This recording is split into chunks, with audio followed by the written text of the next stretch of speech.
Thanks for joining us. Welcome to Arirang Newsbreak. It's Tuesday, July 12th here in Korea, and live from Seoul, I'm Han-daeun. We'll begin with top news overseas. Britain is set to have a new prime minister on Wednesday. Theresa May will replace David Cameron, who's stepping down after Britain voted last month to leave the European Union. Kim Mo-kyun starts us off. Theresa May, currently Britain's Interior Minister, has been confirmed as leader of the Conservative Party and the next Prime Minister after her sole rival for the post pulled out on Monday.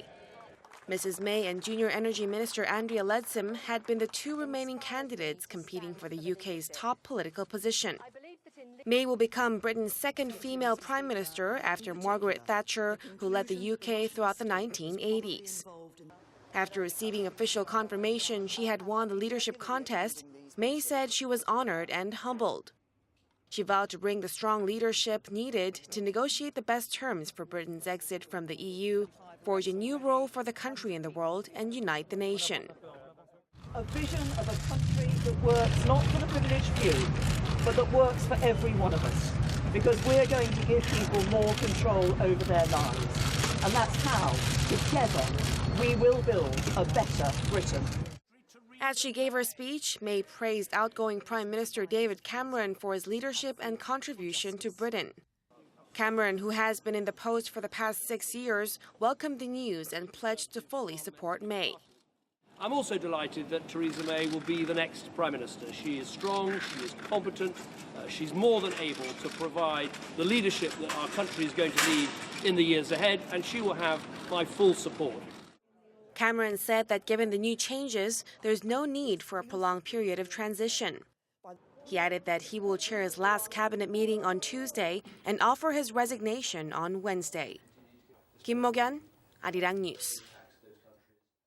The United States has hit back at North Korea just hours after Pyongyang threatened to take a physical counteraction against the deployment of a U.S. missile defense system known as THAAD to South Korea. A statement out of the Pentagon said the verbal threats prove that the decision was the right one.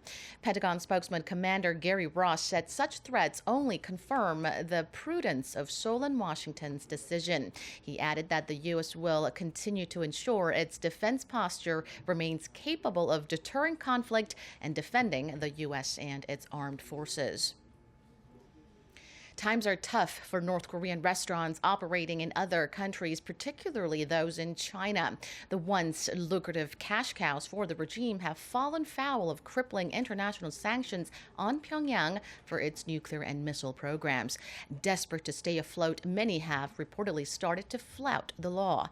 Lee Min-young has this report.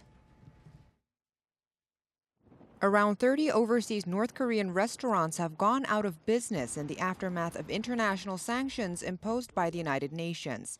And even those that remain in business are struggling from a sharp decline in customers, which indicates more could be closing their doors in the coming weeks and months. These restaurants are now even engaging in some illegal practices to make ends meet. North Korean sources in China reportedly said that after the implementation of UN sanctions, female workers began to solicit openly in the streets and pour drinks to customers or even allow physical contact.